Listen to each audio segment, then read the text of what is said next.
Good evening. I call the Tuesday, February 13th, 2018 regular session meeting of the Portsmouth City Council to order. And I'll ask my colleagues on council to stand for the invocation to be given tonight by Reverend Tom Potter, Community Chaplain Outreach. And then I'll ask Councilman Bill Moody to lead us all in the Pledge of Allegiance. Reverend Potter. Thank you very much, Mayor. I was in Mid-City today on High Street, and there's a big billboard up there. And I took a picture of it, but I didn't want to bring my phone here. It might go off. So I just copied the words down in big letters. It said this: His compassion never ends. His loving kindness begins each day. And then I guess it was taken from the Holy Bible, Lamentations 3:22. But I thought that was really neat to see that big billboard right in the middle of our city. May we have a little prayer. Now, Lord, we lift our praises to you for this day and for the freedoms that we have in this great nation. And I thank you for this city and for those that's before us tonight that have the responsibility and privilege of leading us. Take care of them as they take care of business. Thank you for the many ways we see the leadership and citizens working together for the betterment and advancement of Portsmouth. And Lord, on this eve before Valentine's, we are reminded of the words of St. Augustine, who stated, unity in essentials, liberty in non-essentials, and charity in all things. May we always conduct ourselves in an attitude that reflects unselfish love.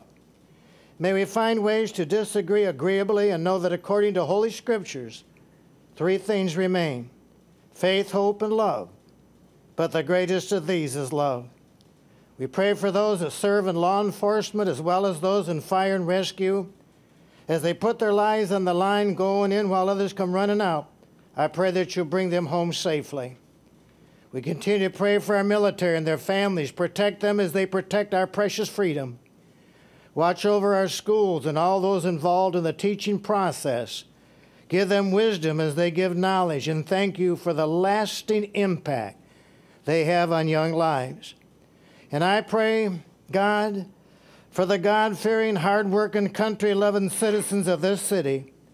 Strengthen and encourage them as they do their best to make ends meet and provide for their loved ones. Bless them with peace when sometimes it seems like everything's in pieces. I pray for this council meeting tonight, that each would be granted your wisdom in discussion, courage in decision-making, and love in all things. To the honor and glory and praise of you, Almighty God, for whose unfailing love we are eternally grateful. God bless America, and God bless this meeting tonight. In Jesus' name I pray. Amen. Amen. I pledge allegiance to the flag of the United States of America and to the republic for which it stands, one nation, under God, indivisible, with liberty and justice for all.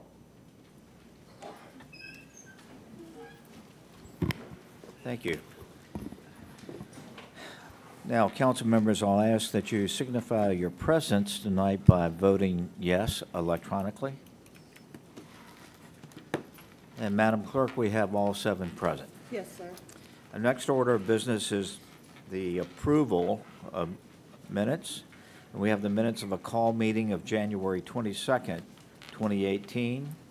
We have the minutes of a call meeting of January 23rd, 2018. We have the minutes of a regular meeting of January 23rd, 2018.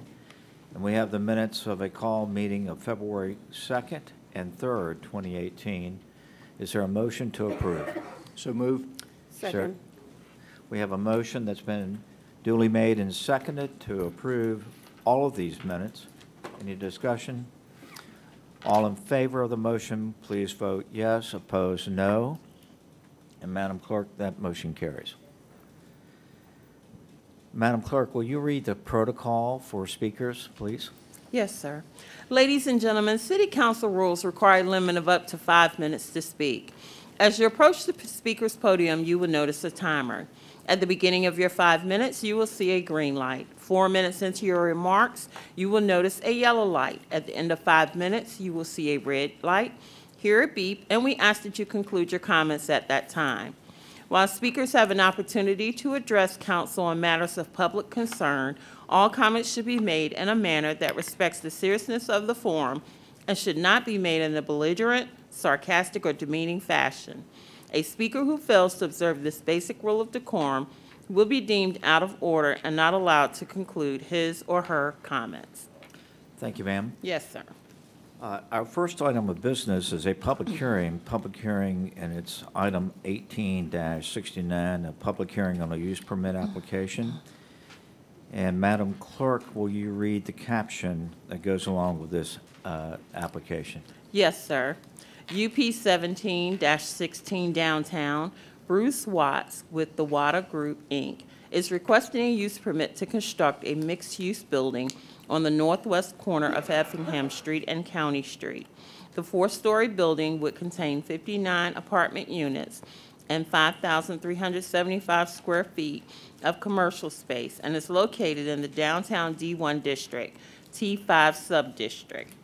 The applicant is also requesting credit and a waiver to allow an overall density of 31.4 units per acre, where the maximum density allowed is 24 units per acre.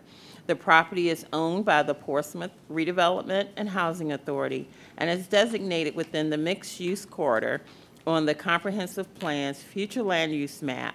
The property is addressed as 818 County Street. Planning Commission recommends approval of the application. Electronic roll call.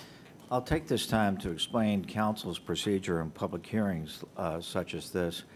I will ask the applicant to come to the lectern, and the applicant will have 15 minutes to explain their application. And council may ask questions of the applicant. After that, I'll ask the city manager to have the city planning director to give the planning commission's report when it considered this matter, the planning commission. Then I'll open the public hearing. You don't have to be signed up to speak at the public hearing. And at the conclusion of the public hearing, I'll ask council for a motion, either to approve or deny this permit. With that, I'll ask the applicant if they'll come to the lectern and present their application. Please identify yourself with your name and your address and your affiliation, please. Good evening. My name is Craig Patterson. I'm a Senior Vice President for the Wada Group, which is based in Columbus, Ohio. We are the applicant, Mayor Rowe, council members, Dr. Patton. It's a pleasure to be here and speak to you about the vision for Holly Point.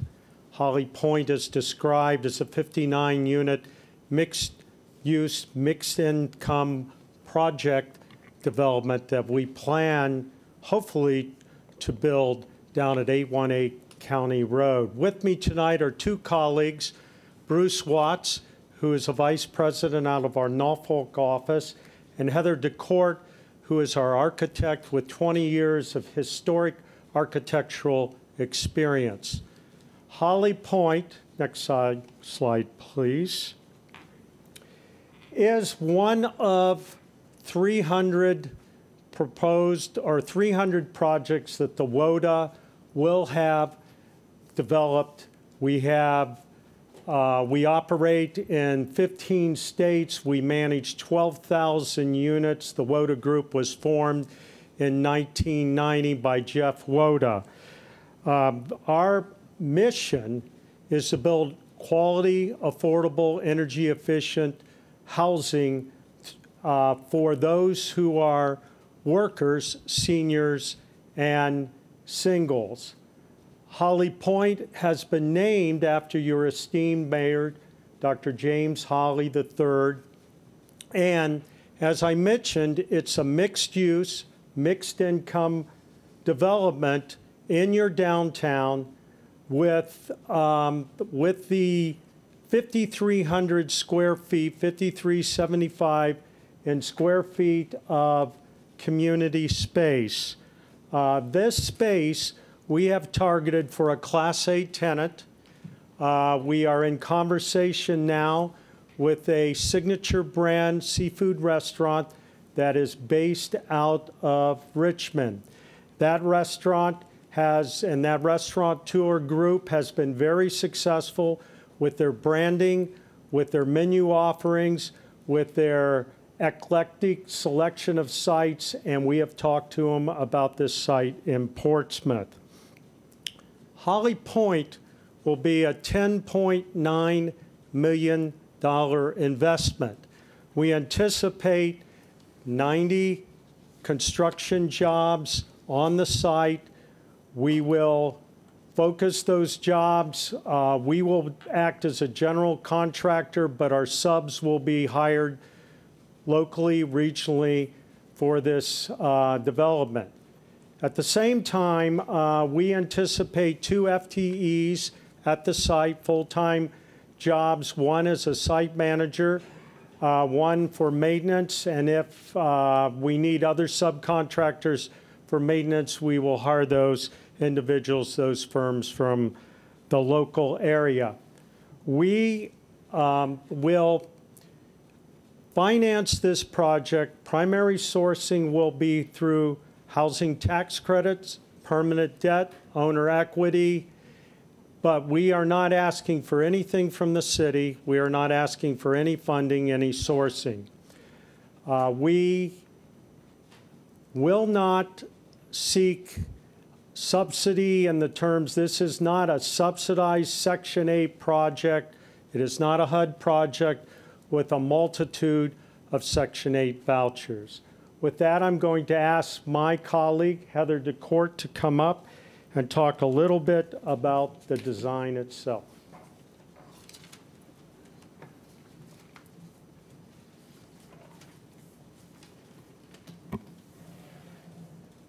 And ma'am, if you would identify yourself, please. Yes, my name is Heather DeCourt. I'm a historic architect working with WODA on the Holly Point project, and our office is in Columbus, Ohio. Thank you. Can I have the next slide, please?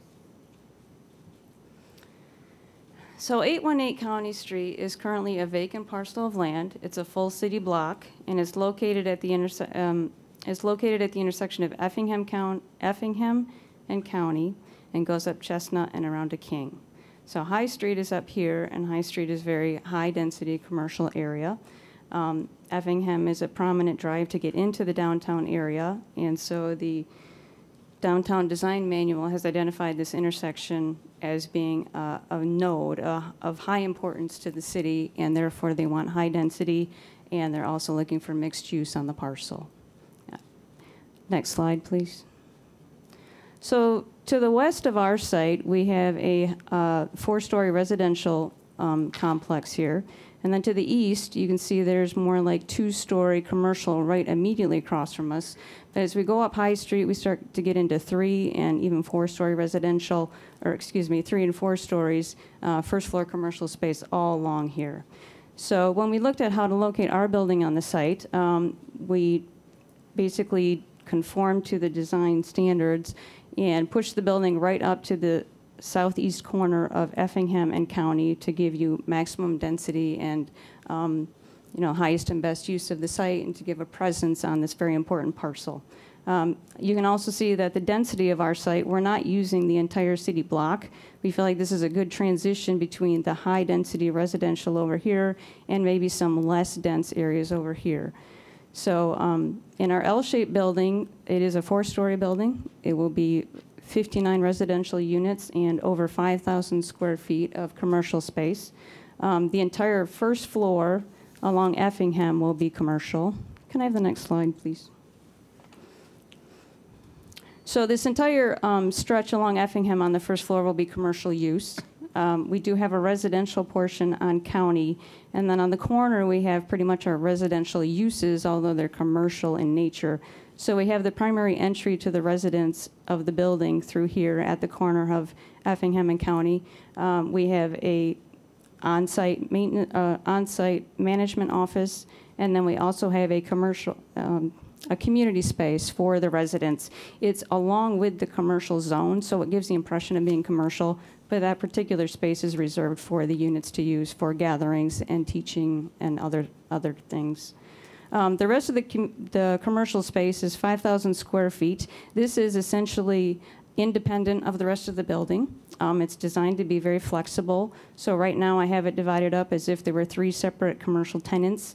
But however, that space can be combined into one single tenant if that's what works out better for the commercial tenant. A nice thing about the way this commercial space is laid out is it has immediate access both to the sidewalk and Effingham Street as well as the parking behind.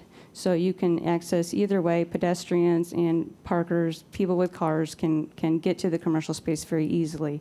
The other aspect of this is we do have commercial kind of wrapping around the building to the end. We're trying to get some connection back up to the commercial on High Street, and we feel like wrapping the commercial impression around the corner to get people to come down to this parcel would be a very good use.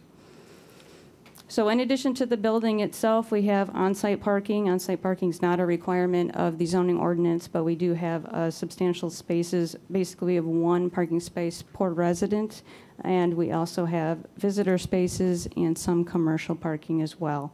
We feel like this is a very important amenity for the residents and the tenants who will be here. The site itself, we will be improving the site. Right now on Effingham, there are trees and the brick pavers, but we're going to be continuing that all the way around the entire city block of this parcel. So the entire city block will have the brick pavers, they'll have benches, waste receptacles, the light posts, and we're going to be doing an intensive tree planting, so we'll be putting trees around the entire city block as well. Next slide, please. So the elevation, we did present to the Downtown Design Committee twice. They had very good feedback, which we've incorporated into this design. Essentially, we spent a lot of time focusing on the ends of the building. As I said, the prominent front entry to the building is at the corner of Effingham and County, so that's these 2 corners. And then at the other end of Effingham is where we're trying to get connection to High Street. So those ends of the buildings are really where we put the dominance of the building. We use very traditional type materials. We have traditional reddish kind of brick. We have arch-top windows and the opening at the recessed balconies. We also have recessed entries here and some kind of traditional lighting for our signage. The commercial space in between along Effingham has a substantial amount of glass to improve connection from the street into the commercial spaces. We are also including standing seam metal canopies along both Effingham and County Street to provide pedestrian coverage for inclement weather. So some green features that we're incorporating to this project are recycling station, and we're going to be going for LEED Silver certification. Yes, we have 15 minutes, but with the concurrence of all my colleagues, we'll give you an additional 10 minutes. Please keep it to the 10, though. We want to hear about your application. Good evening, Mayor, council members, city manager. My name is Bruce Watts. I'm the vice president of the Woda Group. My office is in Norfolk, Virginia. This is our Virginia headquarters. So our headquarters countrywide is in Westerville and Columbus, Ohio. But the only office we have in the state of Virginia is in Norfolk. And we've been open in Norfolk for about 3 years now. I was approached about this site at a conference that I was at in Richmond, Virginia, with the Portsmouth Housing Authority. And I've always been interested in doing a project here in Portsmouth. We have 2 projects in Norfolk. We have 2 in Newport News. One in Norfolk is a mixed-use development that's similar to this project. So when I was approached by the Housing Authority at the conference, they said they had a couple of sites that they wanted us to take a look at. I talked to Craig. We came in. We looked at 2 sites. This is the site at County and Effingham that we decided that we would like to do a letter of intent, a memorandum of understanding. So we met with the board members, and so we have site control for the site, and that's how we got to the phase of designing something based on your comprehensive plan. And we feel very strongly that this project clearly meets the comprehensive plan of the city of Portsmouth. So we would love to entertain an opportunity to build a quality workforce housing project in the city. We're committed to equality. Our projects have elevators in them. Most of them have 80% brick, 20% hardy plank. We don't do vinyl sidings, and we don't do walk-ups in our new construction in Virginia. What we say, and what I say is that what we build, you would live in. We just make too much money to live in them. The income for the tenants that would live in this, it's about $43,500 a year or less. And that's most of our workforce people that live in the Commonwealth of Virginia. And we feel very strongly that they deserve to live in a nice place, just like the rest of us. And they service our buildings. They are nurses. They are school teachers. They are restaurant workers. They're people that work hard every day, probably work harder than I do, and deserve to live in a nice place. So I respectfully request that you grant us permission to build this 59-unit development in your city. We are a very community-oriented company. We give back to the community. We believe in that. There'll be some opportunities for us, if granted, to be able to do that. We believe in partnerships. We also believe, because we have a development company which I work with, we have a construction company, and we have a management company. So we don't outsource our projects. We manage our projects because they're ours. So you won't see a third-party management company managing our projects. And that keeps our quality very tight. We also have a construction division, and we believe in hiring local. So our supervisors, superintendents, we have a very strong track record in hiring subs from every city that we worked in the state of Virginia.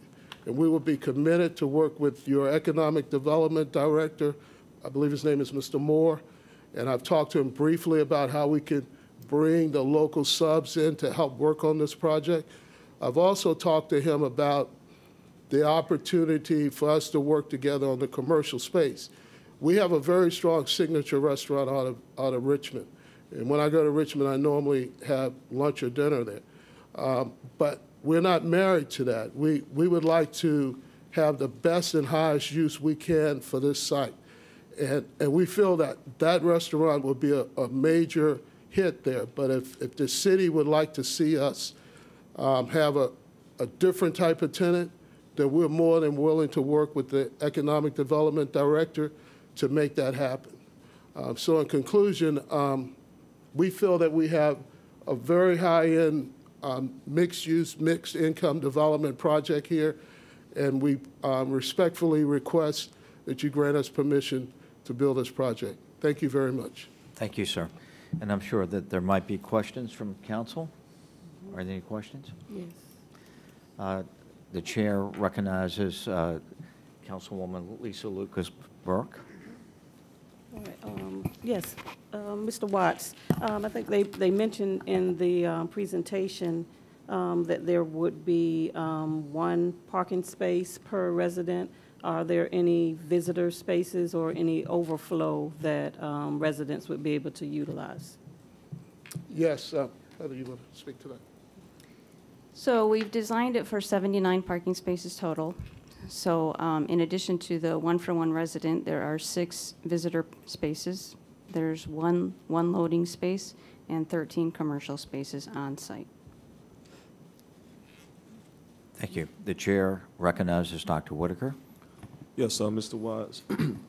Mr. Patterson mentioned earlier that this would be about $10.9 million project.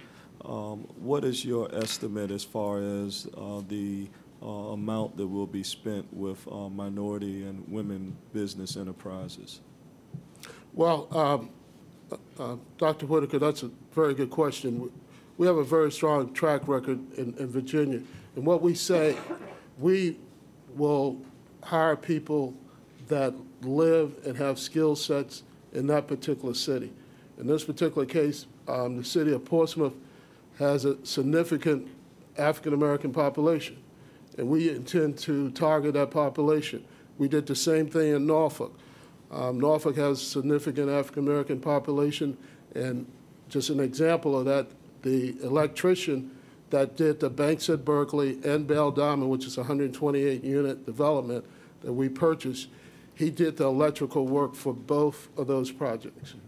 So we believe, and I will work with your economic development department or your procurement department to find suitable subs to work on this project. We don't basically give a number, but the number that's in the end result, I think everyone would be pleased with, because we're committed to hiring. The key to all of this, in my opinion, is hiring local, because that creates jobs, it creates opportunities, that creates revenue for your city. We're not interested in hiring subs from North Carolina, Virginia Beach, or whatever, and I'm not saying that in a negative way. We want to target subs and contractors from the city of Portsmouth. So I'm just curious, in your past projects, you have any idea about a percentage or amounts that typically in a project this size has been spent with MWBE? I would say in Norfolk, we probably had about a 30% African-American subcontractors. And I can get some further numbers on that if you like, but it's at least 30%, because the electrical contractor did all the work for both projects, and that's pretty big. Let me mention something. On hard construction, our estimate is around $7 million. With a focus on Section 3, MBE, WBE, it is, irrespective of where we go, we always focus on Section 3. We have a commitment to bring individuals in, even if they're not well-trained, either through our GC or our subs. And we have several examples in the Commonwealth where we have brought in individuals who have no construction experience at all. They were trained, and now they're full-time employees with us. But Bruce is correct. It was roughly in the 30% range on the last two projects in Hampton Roads. Thank you. The chair recognizes Councilman Smith. Sir, you have the floor. Thank you. One question, for curiosity, do you have a floor plan? I haven't seen a floor plan that you could display, or?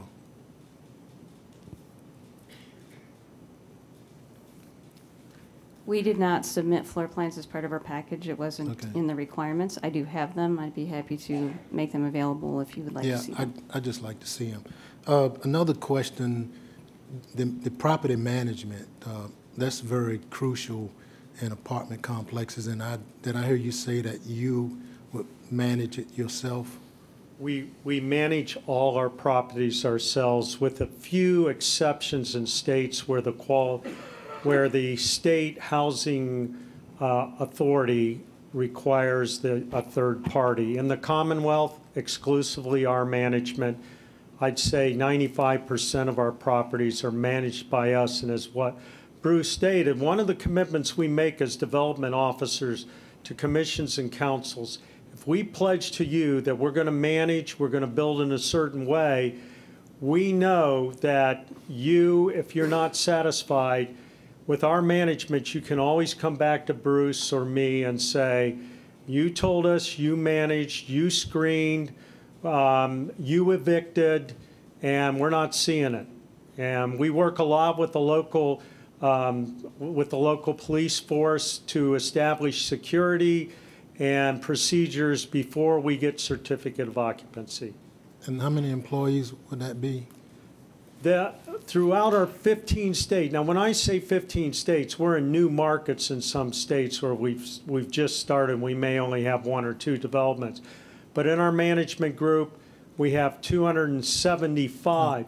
I mean, at this development. Oh, at this particular, we will have a site manager, but we'll also have a regional manager that oversees, and that regional manager will come out of probably Norfolk to get us started. So when there are issues, maintenance-wise, then you'll contract that out, or you'll? We will have a local maintenance supervisor that may have responsibility for a couple properties, but there will be a committed maintenance full-time person here to make sure that response is quick. And you mentioned projects. What was the name of a couple of those projects you had in Norfolk? One of them is the Banks of Berkeley. It's 50 units with roughly 5,300 square feet of commercial divided in 2 suites that has been leased by 2 MDs to provide primary care and physical therapy to the neighborhood of Berkeley. The reason why we targeted primary care medical was because we listened to the community, which Bruce has been to the neighborhood, to talk to the leadership in the neighborhood, and we heard that primary care was absolutely needed, essential. Some of the big brands just didn't want to put primary care in Berkeley, and now we have leases for that. Okay, but apartments, you have other apartment? Well, that's a 50 with commercial, and then we have a 44 unit, 100% apartment in Newport News, and next door to it, under construction, 43 more units. We have, Bruce mentioned in the Berkeley neighborhood, Bell Diamond, which is a rehab of 128 units of townhomes, and there are 32 units within that 128 that are stacked flats, gardens. Okay. And then one last question. You mentioned restaurant, commercial. Those 13 spaces that you mentioned, is that on street, or is that on both on street and on your property? Sure. So the 13 spaces are on site in the parking lot. There is on-street parking on Effingham. I believe there's 8 spaces. Yeah. And then there's the parking structure about 2 blocks to the north, or maybe 3 blocks. Thank you. Thank you, sir. The chair recognizes Councilman Moody. Sir, you have the floor. Thank you, Mayor. Good evening, and thank you for your investment in our city and your interest in our city. Couple of questions. One is, how long do you typically retain ownership? Councilman Moody, that's a great question. I have to be perfectly honest. And Jeff Woda started this company in 1990, and there was one time early in the 90s where, through some sort of issue with the title, he had to sell a small 8-unit deal. Since then, we've never sold any of our properties.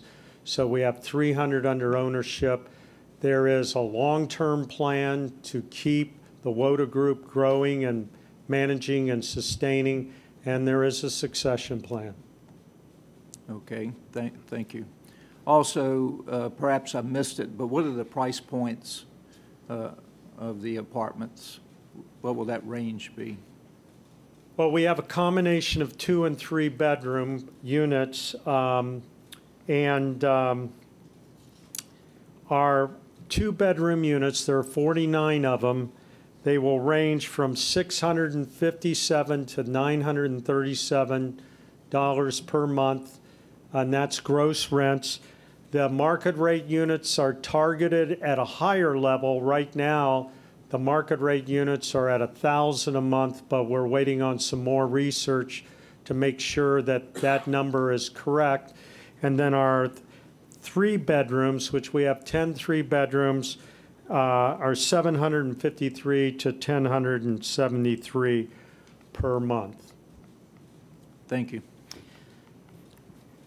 Sir, could you give us the square footage of each, the 2 bedrooms and the 3 bedrooms?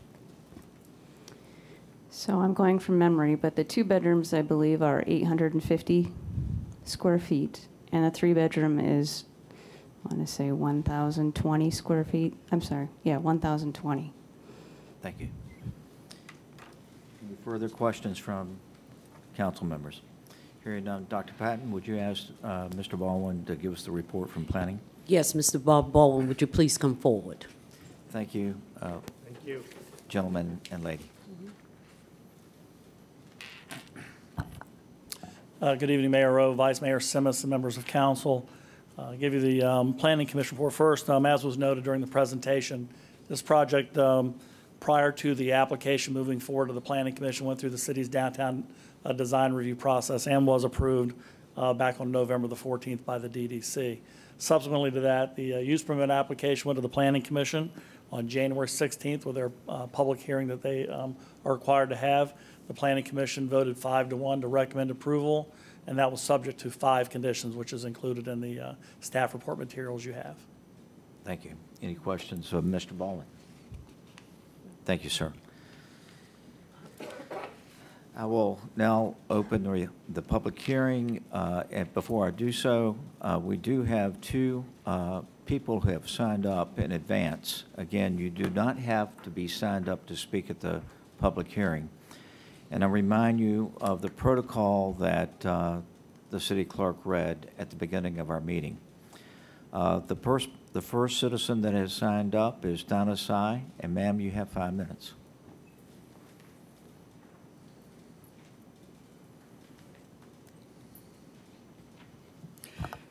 Good evening. My name is Donna Sy.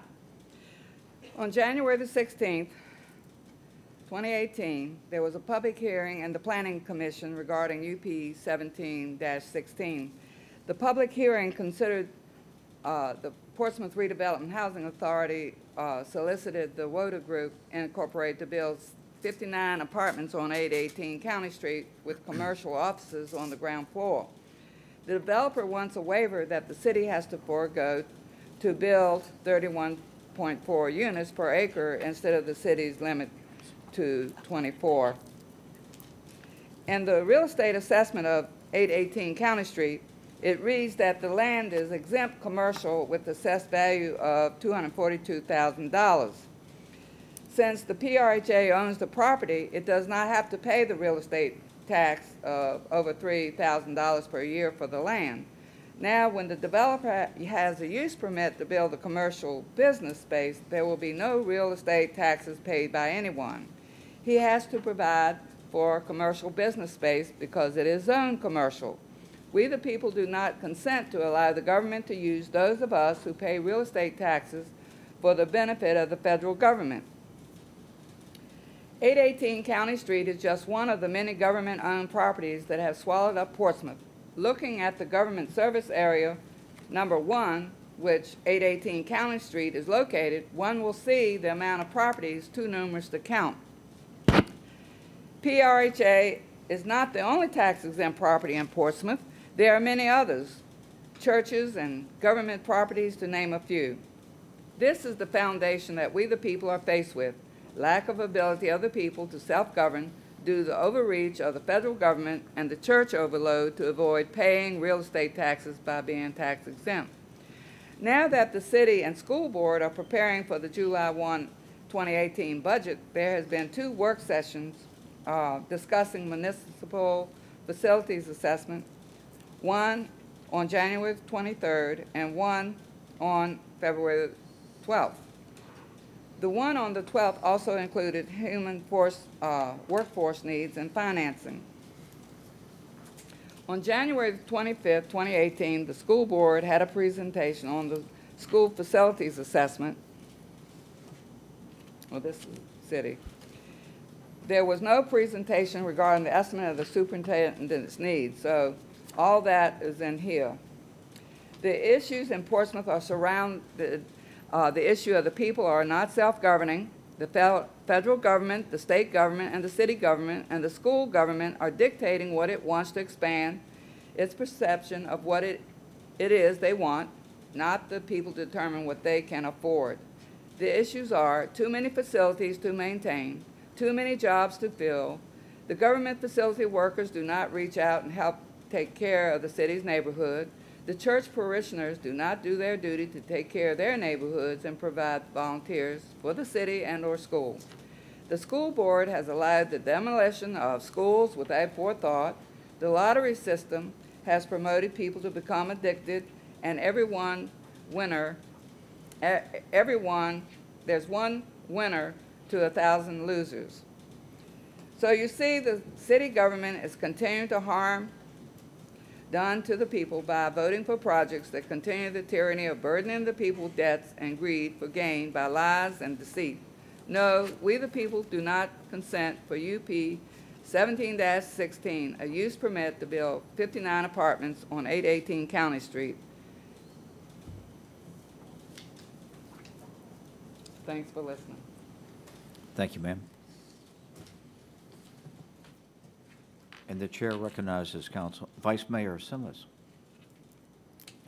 Thank you, Mayor. I just wanted to note for the edification of the public, if and when PRHA conveys this property to a private owner for commercial development, that new owner will pay taxes to the city of Portsmouth on that property. It will not be tax exempt. The next citizen that has signed up to speak is Mark Ugaldi-Yudkowsky, and sir, you have 5 minutes. And this is a public hearing on this use permit application, and council invites comments only on this application. Good evening, Mr. Mayor, honorable members of council, and fellow interested parties.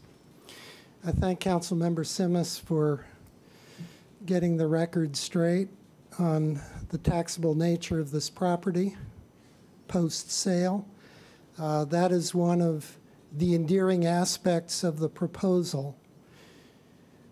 The chronic issue that faces Portsmouth is a lack of available land area, and the number of properties in our 29 square miles of land area that are tax exempt for one reason or another.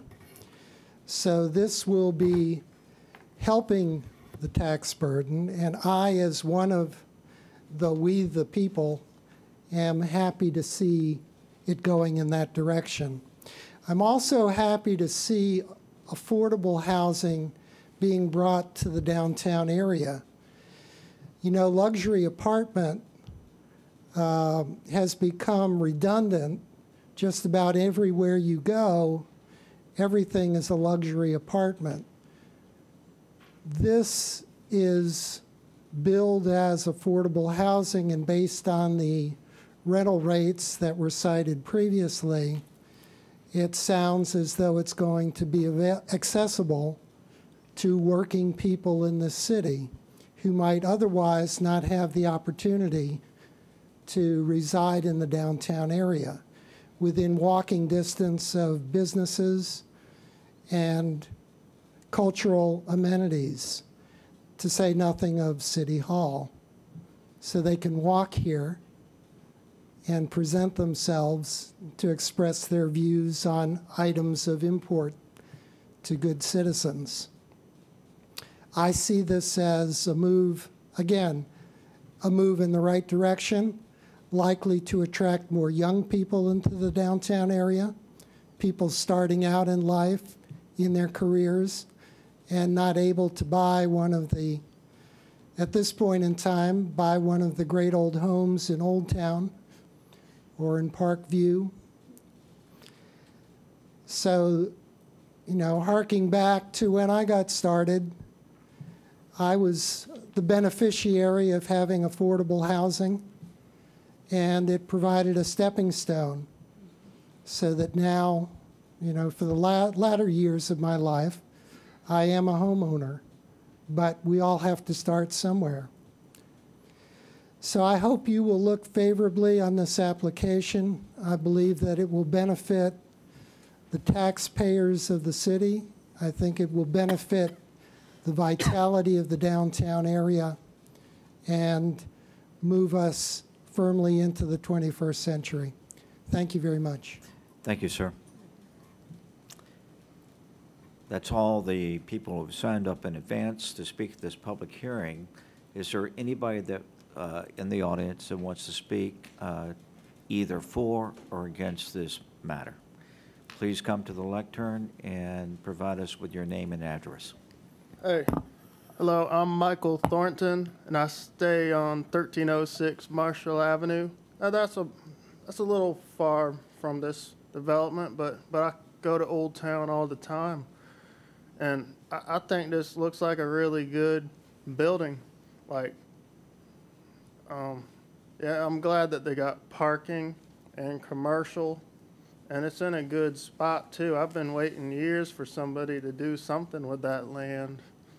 And yeah, now we get to, it's gonna be good for business in this area, 'Cause like with all the new people moving there, they'll be able to come to the restaurants and stuff. Like, because like there's a good pizza place like right on High Street, 5 Boroughs. Like everyone who goes there can like check out that pizza place. And yeah, and like, let's see, I think there was something else I wanted to say. But yeah, I like the plans that they had about putting the benches out and the trees. They're gonna make that spot look nice, and it's gonna encourage more development on Effingham and High Street. So I think it's a pretty good idea. I like seeing more development in the well, I like to see more development in Portsmouth, because there's still a lot of empty lots that I'd like to see people do stuff with. And like, yeah, we still need to get a Trader Joe's, but this is a good development. So I look forward to seeing it come to town. Thanks. Thank you, sir. Is there anybody else that wants to speak either for or against this conditional use permit? Please come to the lectern, state your name and address, and ma'am, you have 5 minutes. Good evening. My name is Nicole Boulding, and I'm at 1013 Effingham Street as a business operator with the YMCA. We are located at Effingham Street and Bart Street, and one of the challenges that we've had as a non-for-profit business in Portsmouth is to really attract people to the downtown corridor in terms of what we offer. And so with a lot of the existing apartments in the area, what it's bringing, which is great, is higher-end residents. And you know, a portion of a lot of what we serve at the YMCA are, you know, the lower income. And so to see a development that reaches that demographic is something that we think is very favorable for the area, that we unfortunately haven't seen with some of the recent developments. And so in terms of reaching diverse demographics, having more affordable housing is something that, you know, as a neighbor to this proposed development would be an asset to us. So we think it's a great idea. Thank you, ma'am. Thank you. Anybody else want to speak either for or against this conditional use permit application? If you do, please come to the lectern. Anybody desires to speak for or against this conditional use permit, please come to the lectern. And sir, please state your name and address, and you have 5 minutes. Wayne Davis, 319 Worthington Square. I'd just like to applaud the city for pursuing this important initiative. God knows we need economic development. I think we're desperate for it. Perhaps with the downtown housing we've had and this, maybe things are starting to turn the corner. I hope so. Please keep it up. I support this project. Thank you, sir. Anybody else want to speak either for or against this conditional use permit application? We invite you to come to the lectern if you do. Anybody else? Yes, ma'am. Oh. Anybody else that desires to speak either for or against this application? Hearing none, I declare this public hearing closed, and the chair will now entertain a motion for either approval or denial. And the chair recognizes Vice Mayor Simmons. You were first. Thank you, Mayor. I've done a lot of thinking about this proposal. This is a very important piece of property in a gateway to our downtown. It's the second busiest highway in the city. It's the entrance to our arts district and the entrance to our downtown corridor. Long ago, before my tenure on council, this body declined to put a pancake house on that piece of property because it was not the highest and best use for the piece of property. I think that was the right decision then. Pancake house would have been great, but not on that corner. And I think our role here is to decide highest and best use always for property. So I did a little survey about these luxury apartments that a couple of people mentioned. Do you have a motion, though? I do. Okay. I have a motion to deny. Is there a second so we can put this before us? And I'll give the floor back to you.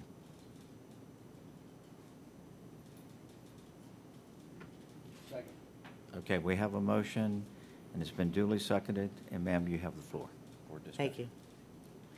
Thank you. We have 192 apartments at Harbor Towers, 148 at the Heights, 246 at the Myrtles, 134 at Harbor Vista across the street, 140 at the quarters at Parkview, 113 at Sterling King, 84 in the old Seaboard Building, 46 at the old Governor Dinwiddie Hotel, now called Tower 507, 69 at Montgomery Square. That's a little over 1,200 high-end apartments that have been either rehabbed or built in the last 15 years. The city has invested a lot of money in studies on downtown redevelopment. And all of those studies told us to raise the bar on quality development in the downtown. For those residents who wanted access to dining and shopping and services. We all know we have some of the best chef-owned restaurants in the region, beginning in our own downtown corridor. The rents on these units that I'm talking about start at the lowest, or at about $975 at the quarters, and go up in excess of $2,000 a month for a penthouse at Harbor Towers. The minimum square footage of a one-bedroom unit is 720 square feet. And we're talking here about 850 for a two-bedroom unit and 1,000 square feet for a three-bedroom apartment. These units are attracting young professionals and empty nesters, as they were designed to do, who want the urban lifestyle and desire to live close to where they work and they play. I am one of those residents, and I can tell you that about the only thing we don't have down here is an urban grocer.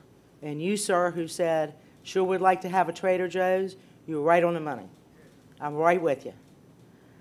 I think it's imperative that the city maintain that same standard to protect the investment of those folks who have built and rehabbed those 1,200 apartments.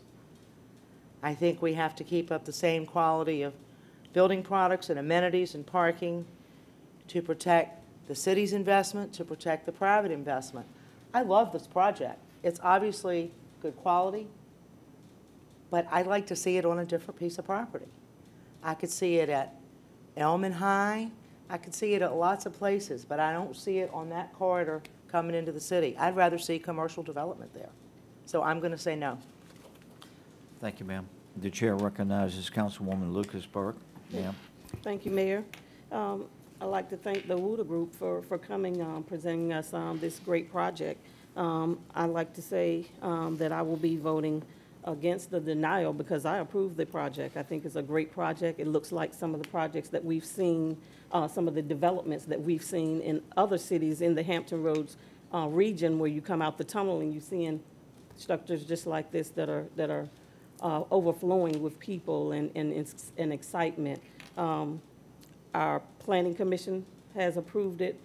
Our Downtown Design Group has approved it.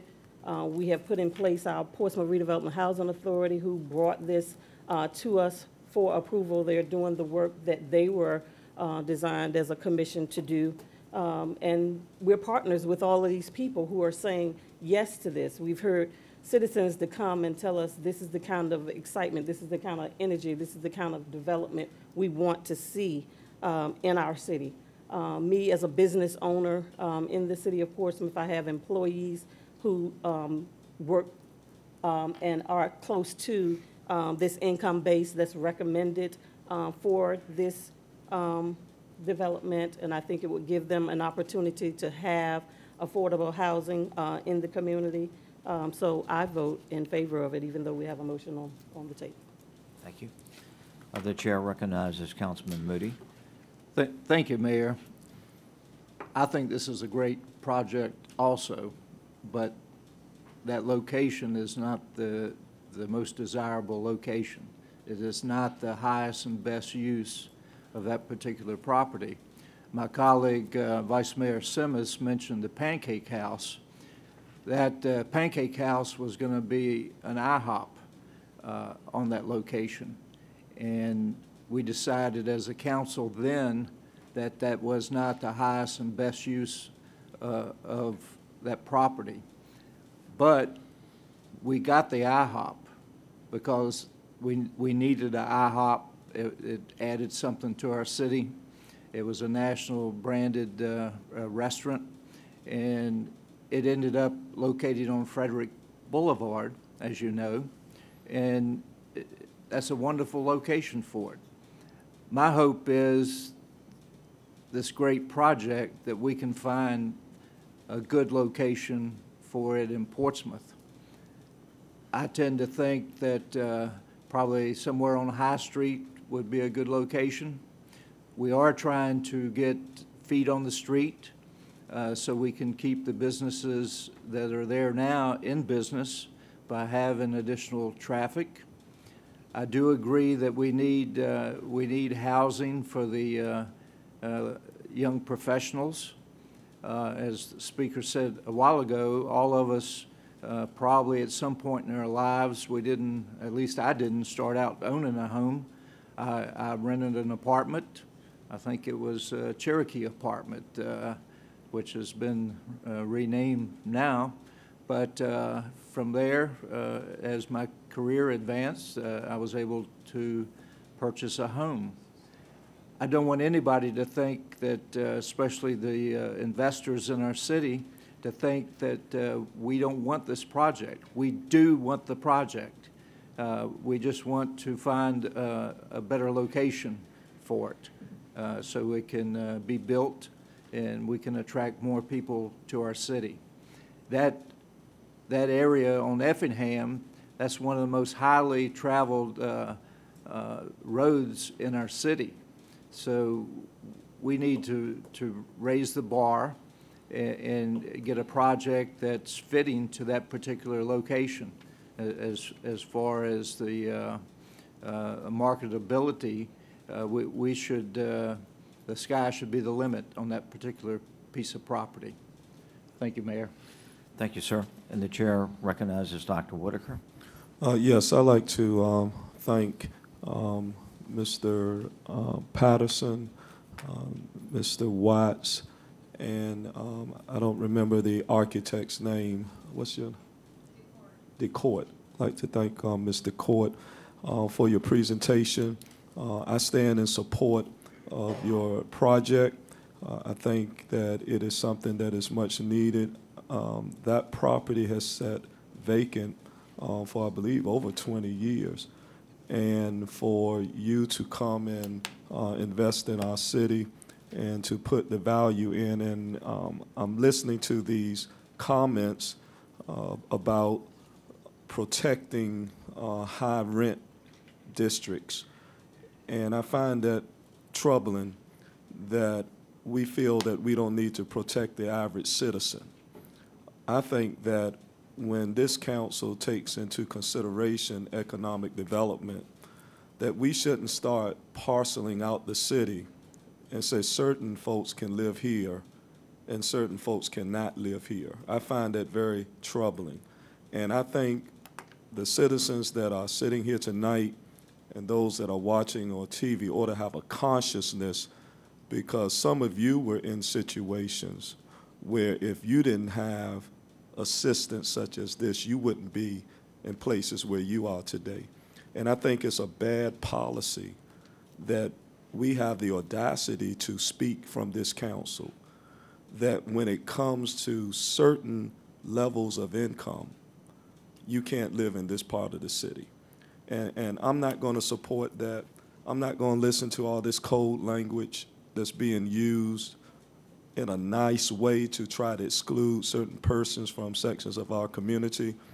PRHA, that's an appointed board that this council rearranged PRHA's board, put in management. That board made a recommendation that this project be approved, entered into a letter of intent. It has been approved by the Planning Commission. And we have citizens here tonight who have supported it as well as our nonprofit. And so I find it very, very troubling. I think that it is a project that will bring income revenue to our city. that as cash-strapped as we are, the big project that we're waiting for, we haven't seen it. And so I want to commend you, and I find it very troubling, and I hope others do too, to hear the underlying message that is coming from this council. And for those of you who continue to sit silent while these type of things are occurring, you are just condoning this type of behavior, and you are endorsing these type of discriminatory policies. And so I think that this project is worth approving, just as our Planning Commission has recommended, and I vote in full support, and I will not fall in line with all of this code language that you're using to try to justify keeping certain individuals out of certain sections of our community. Thank you, sir. Any other comments by council? Ready for the question? The motion is to deny conditional use permit 1716. So, Councilman Moody, are you asking for the floor? If you're in favor of the motion to deny, you vote yes. If you're opposed, vote no. Cast your ballot. And Madam Clerk, the motion passes 4-3.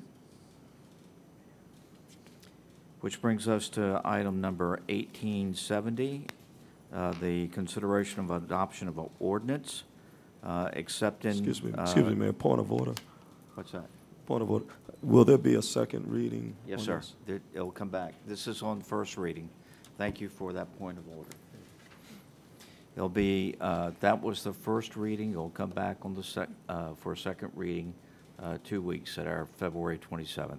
And Mr. Mayor, I would like to say, as we move towards the second reading, that it's interesting that this council has had no problems with approving high rent facilities in this city, but I find it troubling when it comes to, and it's not really affordable as workforce. Mm-hmm. You don't even want workforce housing.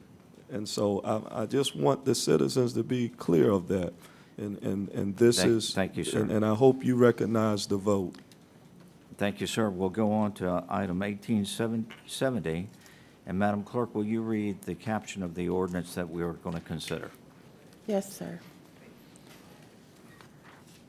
An ordinance accepting an Edward Brown Memorial Justice Assistance Grant for police youth projects in the amount of $18,000 from the Virginia Department of Criminal Justice Services and appropriating said funds in the FY 2018 Grants Fund for use by the Portsmouth Police Department to fund costs related to the Police Athletic League. Thank you. In order for us to consider this matter, is there a motion to approve? Move adoption. Is there a second? Second. We have a motion before us to adopt the ordinance. Any discussion? That motion's been seconded. All in favor of the motion, please vote yes. Opposed, no. And Madam Clerk, I'm trying to vote.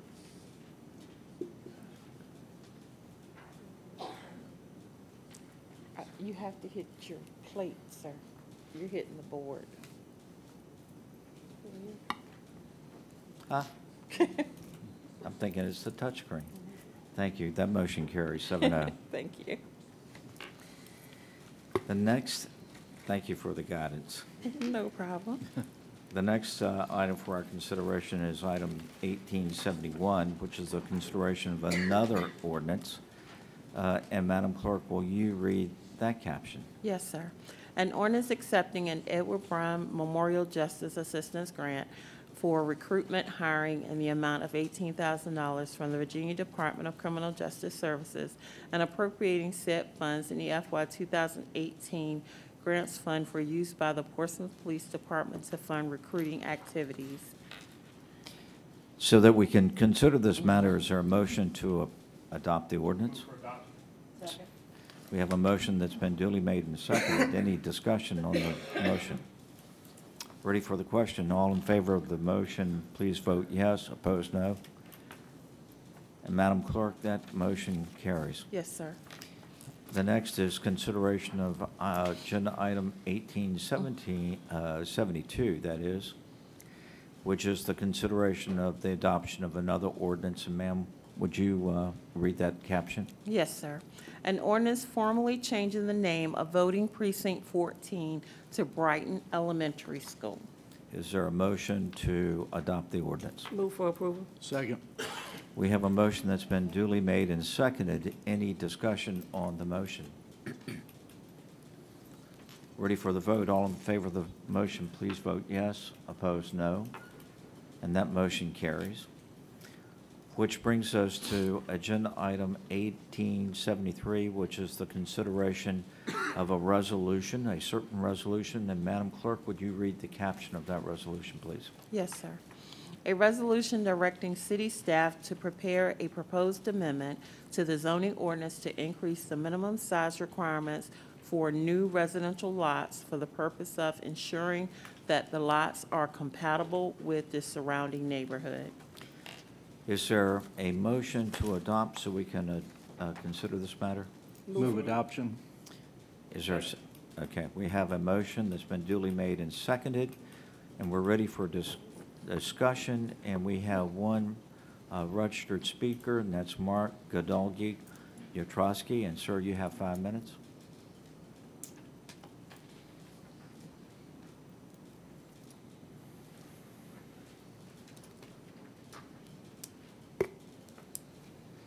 Good evening again, Mr. Mayor, honorable members of council, and fellow interested parties. I'm happy to see council trying to address what is clearly a problem in the city, where existing neighborhoods of long standing are having parcels acquired and subdivided to allow for a maximization of profit by developers and degrading the quality of life in these neighborhoods. I've seen this going on in Highland-Biltmore in particular. So you're adding significant density to a neighborhood that does not have infrastructure, particularly transportation infrastructure, that's adequate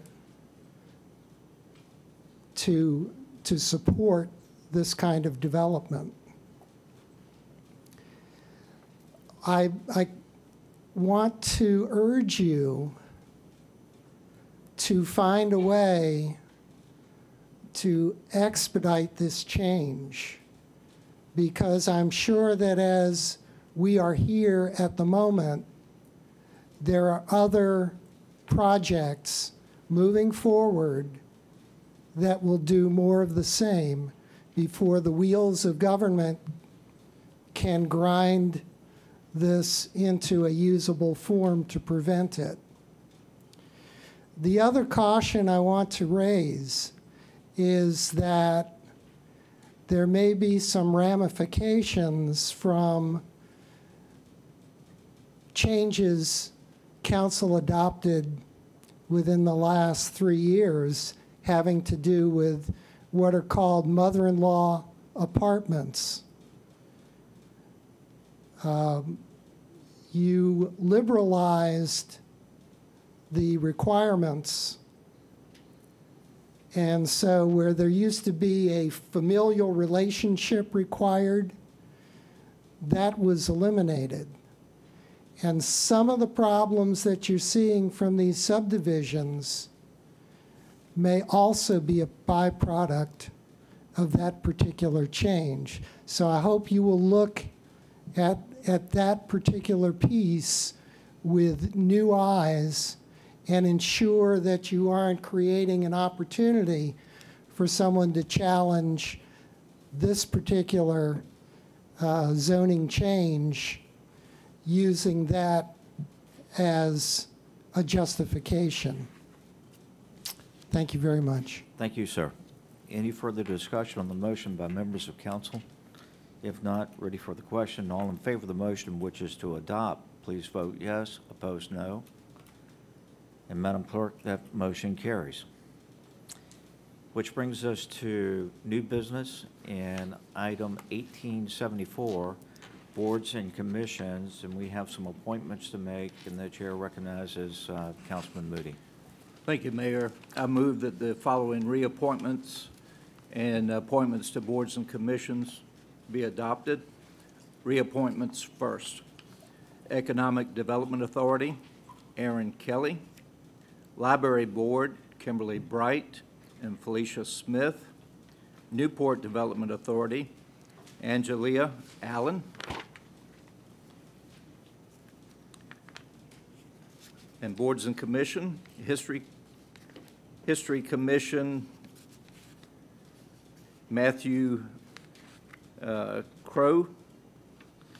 And if I mispronounce his name, my apology, Mr. Crow. Historic Preservation Commission, Thomas Butt.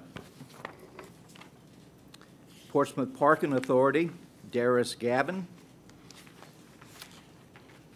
And SIPSA, our city attorney, the Honorable Solomon Ashby. And we have the regional jails, sir. Yes, I missed that. And that's our new sheriff, Michael Moore. Thank you, Mayor. Is there a second? Okay, any discussion on these appointments on the motion? All in favor of the motion, please vote yes. Opposed, no. And Madam Clerk, that motion carries, which brings us to items submitted by members of council, item 1875, and the chair recognizes Vice Mayor Simmons. Thank you, sir. Just two items tonight. On Thursday, this Thursday of this week, the 15th, the city staff will present the Crawford Gateway Revitalization Strategy, which was unveiled at our city council retreat a few weeks ago. That will be Thursday evening at 6 p.m. in this chamber, so that I encourage you all to take a look. And a reminder that this coming Monday is President's Day, and so there will be no garbage, recycling, or bulk collection on Monday, February 19th, and of course the city offices are closed. Folks who have Monday garbage collection, it will be rescheduled to Wednesday. And that's all. Thank you, ma'am. Item 1876, report on pending items. Dr. Patton. Mayor, there are no pending items. However, today you did receive a report back from a request in regard to snow plowing and what it would entail if we broaden that initiative. And the results will show that the current process that we have with working with contractors would be much more financially responsible than trying to buy equipment that we may only use twice a year. Thank you, ma'am. The chair recognizes Dr. Whitaker. Dr. Patton, was that the report in response to the issue I raised about clearing those secondary, tertiary roads? The issue I raised was not about purchasing additional equipment. What I asked was that we examine other options, which could include subcontracting. And so it wasn't just looking at purchasing equipment. So I hope you can come back with a more thorough report on that issue, because there was a significant outcry from our citizens. And also, when conditions like that exist and persons are not able to go to work for 3 and 4 days, who are working hourly jobs, those things have significant impact on their income. So I would ask that you would bring back a more thorough report other than purchasing equipment. The chair recognizes Councilman Moody. Thank you, Mayor. I concur with that. That whole discussion was based on the fact that schools were closed, I think, for 5 or 6 days. City Hall was closed down for a few days. So there's a tremendous cost involved. And that's not even counting the people that probably couldn't get to their place of work. So I would say on the positive side of it, we need to find a way that we can do it and do it efficiently, because what we've got now is not working.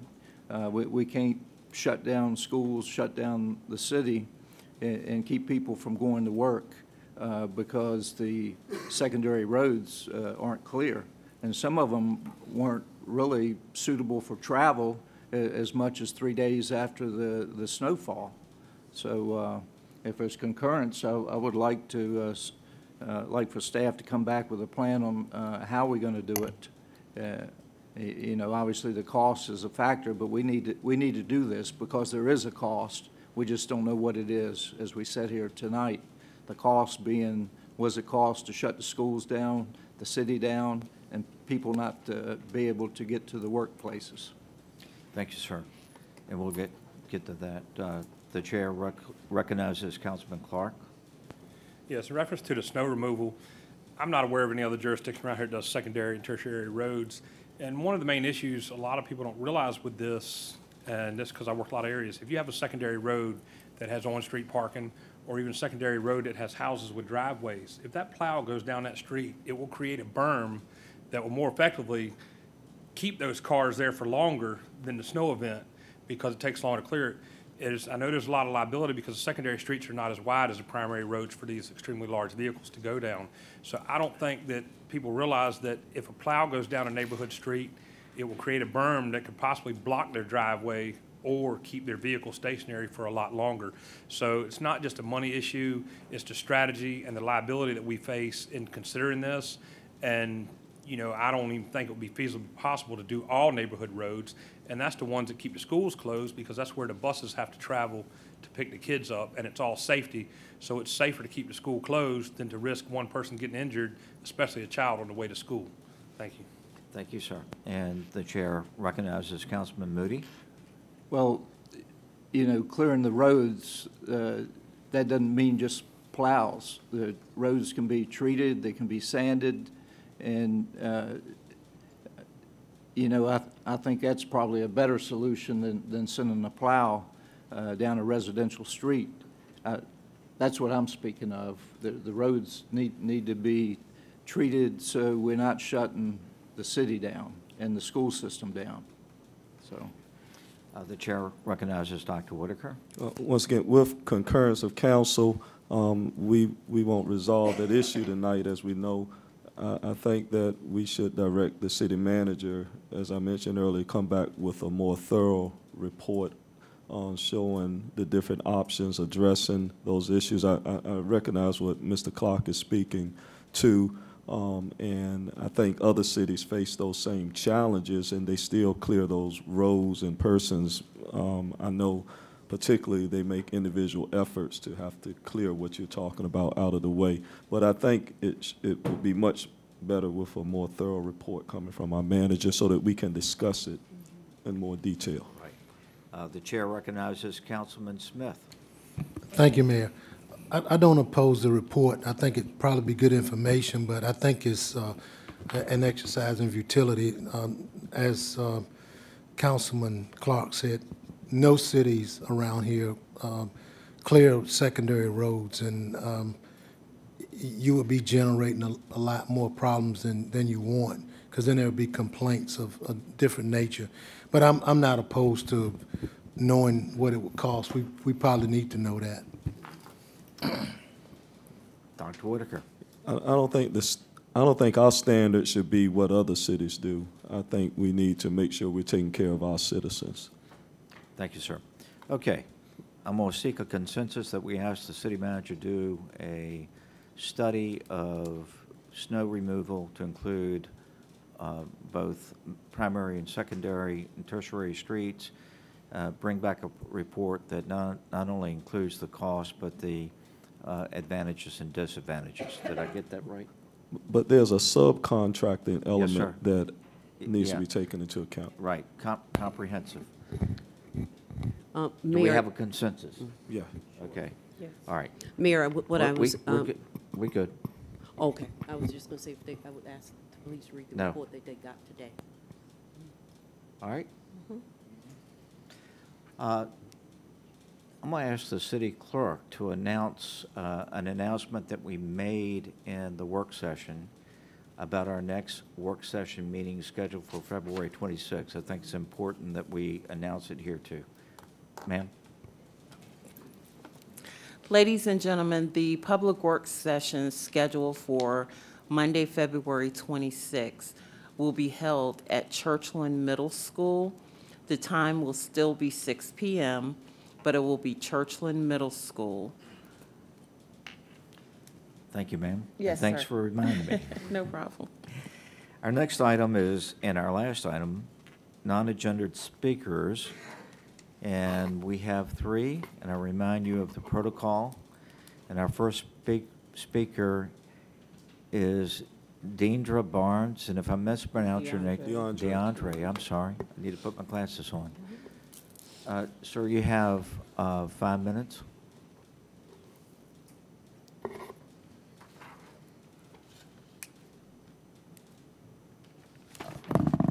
Mayor, Vice Mayor, City Council. My name is DeAndre Barnes, and I live at 218 Boat Street in the city of Portsmouth.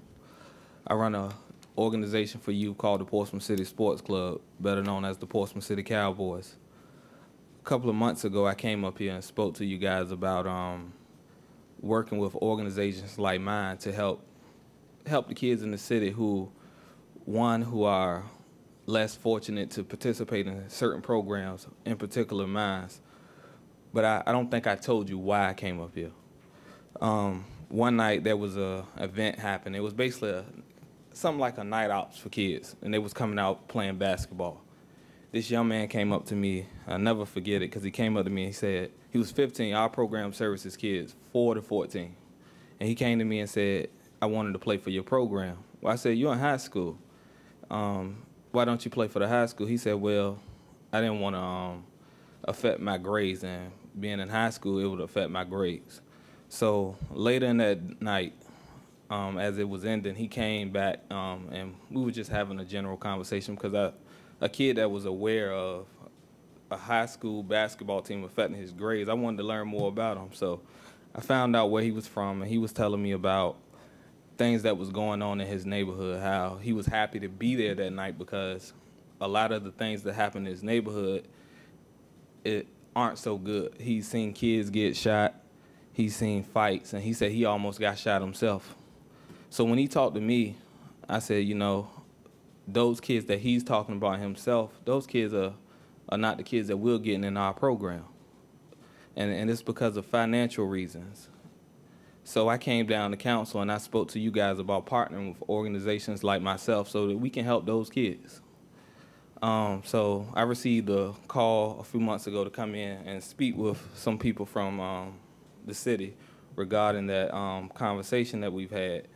And I'm here to announce that we did partner with the city, our organization, as far as helping us service more kids. And with this partnership, we're able to lower our registration so we can help more kids and make sure that we're not turning away kids. Even though we didn't turn away kids, they're kids who didn't know, that didn't have the opportunity because they see that as a certain amount, so they wouldn't come out. So I want to thank Mayor, the Vice Mayor, City Council, and anybody who was a part of making this happen. Like I said, because of you guys, kids like the guy that spoke to me, I'm able to help them. We are able to help them more. We're able to bring in more kids, especially those kids in those neighborhoods that need it, who grew up like myself. So again, thank you all, and I appreciate everything that you guys done. And also, the group that came in today regarding the apartments, a lot of those parents, my parents, are some of those parents that would have been living in those apartments that had an opportunity to stay downtown that wouldn't necessarily get a chance to stay downtown. So I think that probably wasn't a good idea to deny that, but you know, it's just something to think about. Again, thank you. Thank you, sir. And Dr. Whitaker, you have the Ms. floor. Barnes, I just want to commend you for the outreach and what you do for our children, I think the sacrifices you've made over the years and the product and what you put out of quality is to be highly commended. And we appreciate all that you do. And I just want to express to keep up that type of consciousness for our children, and really appreciate that. Thank you. Thank you. The next speaker is Mr. Robert Williams. And sir, you have 5 minutes.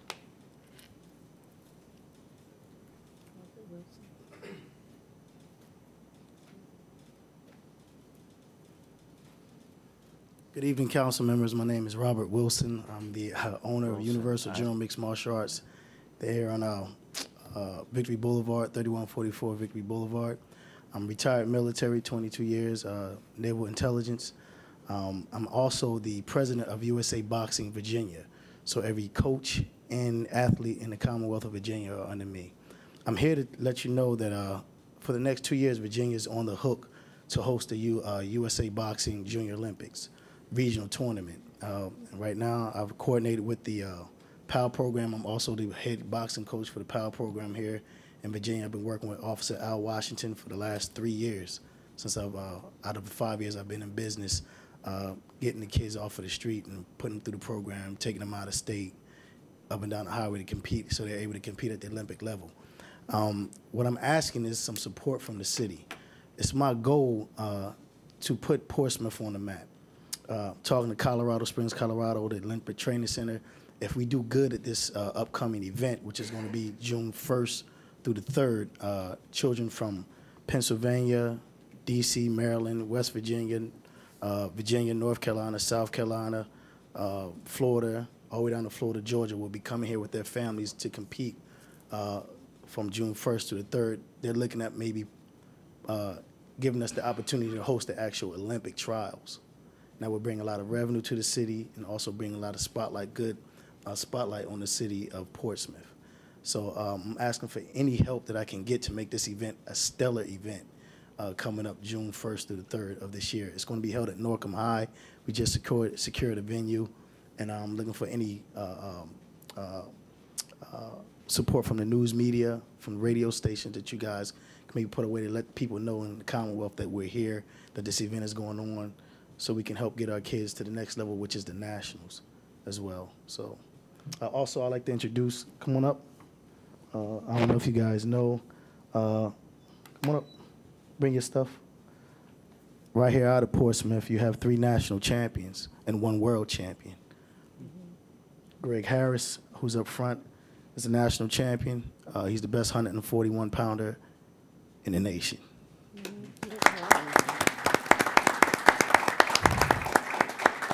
Michael Williams, the best 152-pounder in the nation.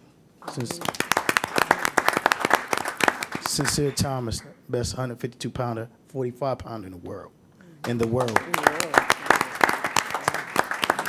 We're scheduled. We fought last week in D.C., the weekend before last in D.C. We fought last weekend in Virginia Beach for a 2-day tournament.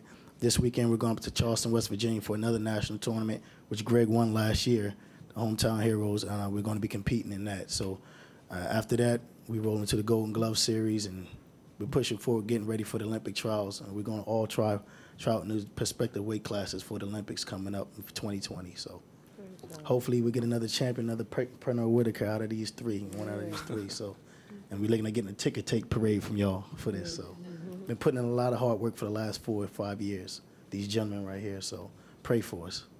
Thank you.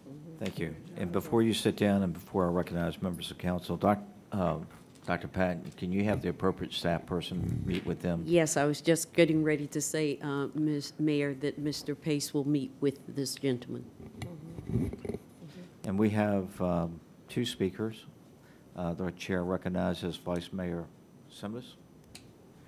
Yes, Mr. Wilson, I heard you mention the PALS program. Yes. Are they boxing through the PALS program now? No, we haven't. Unfortunately, the PAL program, the regimen that I have that's required to compete at this level has a high attrition rate. And a lot of the children that come through, they start, and what they do, they develop good work habits through it. But I haven't had one to stick it out yet. They don't push up to 5-mile runs and all that that's required. You know, the kids are like, wow, you know. And in the temple that I have, they usually stay with me for about a year to 2 years, and they develop good habits.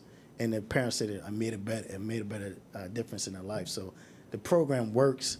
It's just that as far as becoming an Olympian and going to that next level, I haven't found that kid that's willing to stick it out yet. But I know Tyrone Hines, who runs Westmoreland Youth League, is working on boxing through the PALS program, Right. which you may have heard just tonight. We accepted 2 $18,000 grants for work Right. through the PALS program, so that may be a way to Well, get I you in the know- mix. But Mr. Pace can talk to you about that. I know they're opening up one at the Pines. Yeah. I was there. I sent one of my coaches, because I'm the president of all boxing in Virginia. I recommended one of my coaches to go there and start teaching. So whenever that venue opens, Well, I you'll hope have you can one of work my that out. coaches That's there. great. Right. Congratulations, man. And the chair recognizes Dr. Whitaker. Yes, Mr. Wilson, congratulations to you and the young men. Just on a lighter note, I heard you reference my cousin, Pernell Sweet Pea Whitaker, the gold medalist. So you'll be in here tonight. It may rub off and get you on the road to the Olympics. Thank you. Thank you. Thank you again, sir. Thank you, Mayor. Deputy City Manager LaVorce Pace will meet with you. All right. Thank you. Thank you. The last speaker is Sergeant Major Clyde Toller. And sir, you have 5 minutes.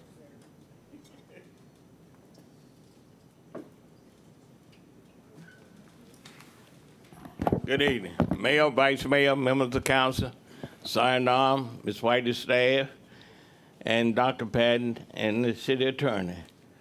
Clyde Toller, 1029 Blair Street, Poston, Virginia. Well, tonight, Cupid came. I didn't shoot no arrows, but I gave you ladies a nice little bear to grin at. Now, don't y'all look at the mayor and think because he got one, you other men, they get one, but you see, that's for his wife. That ain't for him. So don't be looking at him like that, okay? But anyway, I want to say to you that it was a great thing you did when you didn't put that tower or either put those apartments where those old people live in those old districts, like Mount Herman and all. See, you put the apartments and things in there, these young people is going to come in there and they're going to steal, drink, loud music when they go to those apartments. Those old people back in the day, they worked hard. Some of them couldn't even afford 5 cents to ride the bus to go to work. I know because I was here during that time. Mount Herman, there was a bunch of wooden houses. They all bricks. These people are old and they want to live their life out. They're dying there. Do not put these apartments any kind of way through these neighborhoods, because on their way home, the young people, they're going to throw out all their beer bottles and all that trash right in them old people's home. They can't get out and pick it up. So I'm thankful that you didn't vote to let those apartments be built in those places. And please don't, all those towers, let those old people like me, you know, it don't matter with me. But anyway, there's a lot of people here did a lot of things, but this is Black History Month. I don't want to come here next meeting and be the only ones talking about Black history. Now, all of you up there, you got black friends, you got all kind of friends. And you know where Postman come from, because I know more about it, because when I come here, and none of you older than me, you was in the backyard shooting marbles or playing with your little baby doll. So don't look at me, but I'm going to tell you the truth. What you did tonight by turning down that investor, you should have voted yes. That's the red district. You don't know nothing about it.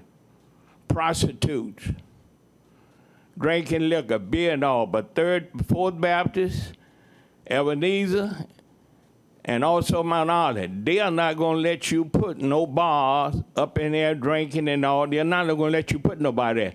That was a black district. I know, because I was out there 2 and 3 o'clock, the Elks and Chief's place, drinking. We did everything. Then they had to cross the street, the taxi place, and the motel, Quickie, and all that kind of crap. They're not going to let you do that. So when you turn down that investor night and vote against it, I'm going to tell you something about it when they come up for that second reading. I don't care if you get mad with me or not, but the truth is the truth. Put those apartments there, and these churches will have somebody maybe to come join their church, because young people don't go to church. The old people still going, and they getting slack because they're dying out. But put that apartments there what that man came here with, because that's the best thing going to be. And now you don't know nothing about Water Street. You said the same thing. That's where the white hung out at. The color hung out on County Street. You don't know nothing about it. None of you in here. I can look at you in here. You don't know nothing about that, none of you. See, so look, you're not going to put no places there selling beer, dance, and all that, and eating. It's not going to happen. Put the apartments there. You got a lot of places you can put eating and all. You go downtown, there's no parking down there. So if you go down there to eat or you get a little tipsy, you're going to fall out before you get back to that old garage or somewhere, so don't do it. But anyway, I will be speaking on Black history, and I will be speaking about those apartments. I'm going to tell you something you don't know. And I'm going to tell you something about Fisher Cemetery that you don't know. I saw Mr. Johnson on TV talking about, but a lot he don't know, but I do. Because I got it from people like Mr. Copeland and Halsey, people that were born and raised here, that lived. And a lot of them that live right there, and a lot of older people that had big business, 2 black banks and all that, all that was there. Where they talking about putting this place in there, the apartment, put it there. Y'all have a nice day. Thank you. And that concludes our agenda. This meeting is adjourned.